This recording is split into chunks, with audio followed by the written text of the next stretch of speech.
conductor. We're gonna run this bitch down.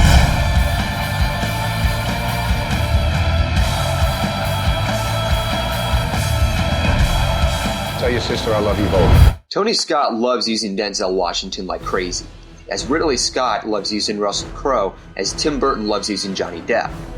Another thing is that every movie he's made, including Top Gun, were all stylized action movies that are almost on the rank of Michael Bay's direction. Noisy, fast-paced, and overwhelmingly intense. So I wasn't very surprised when I saw the trailer for Unstoppable. However, from where the premise was coming from, it looked somewhat interesting. I say that because when it comes to down-to-earth action films like Tony Scott's filmography, you mostly get terrorist threat cliches in order to provide a political propaganda. This is rather different, however, as I elaborate the synopsis. Chris Pine, most recently known to play Kirk in Star Trek, plays as Will Coulson. He goes to his first day on his job being a railroad conductor who sides with, surprise, Denzel Washington as Frank. The two start out very roughly together, making mistakes and arguing at each other.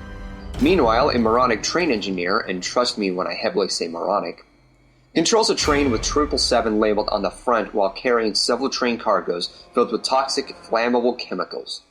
This is of course plot convenience to emphasize how threatening the premise of this movie is. Anyway, he controls the train so carelessly that he doesn't even bother to fix a set of brake cables, and also gets off the train to switch the tracks, as the train uncontrollably speeds up, pulling away from him. Who the hell gets off board of a moving train anyway? But trust me, this guy gets what he deserves at the end. So we get the results of this premise. An uncontrolled and brakeless train that carries something very lethal is gaining speed up to over 70 miles per hour, and it's up to Will and Frank to stop it. The movie starts very slowly and then speeds up just like the train accelerating. How ironic. Throughout the movie, if you've seen Tony Scott's recent films, particularly the Taking a Pelham 1, 2, 3 or Domino, you'll notice very quickly that he loves using fast-paced camera shots, from helicopter shots to circular shots. It's edited so fast that things blur and it's hard to keep focus on what you're looking at. You see the train, you see movement, and the police cars that chase the train down. Just saying that couldn't be any more hysterical. Another thing you'll notice very quickly is that he loves using family backstory cliches to supposedly fill in the character's depth. How original. Unfortunately, it doesn't add up too much, and the characters are only developed by very little in the third act. Now, the thing I liked most about the movie was that it was a new direction for what supposedly displays news-like events. The movie was in fact inspired by true events, as it's labeled on the poster. As cliché as the characters are, the premise is different and tries to be unique. It could have been better had it given better character and story development.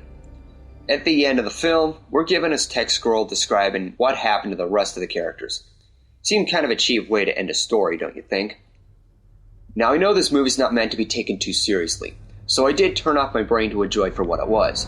And despite my nitpicking and undeniably how laughable it was periodically, it wasn't as stupid as I was expecting it to be.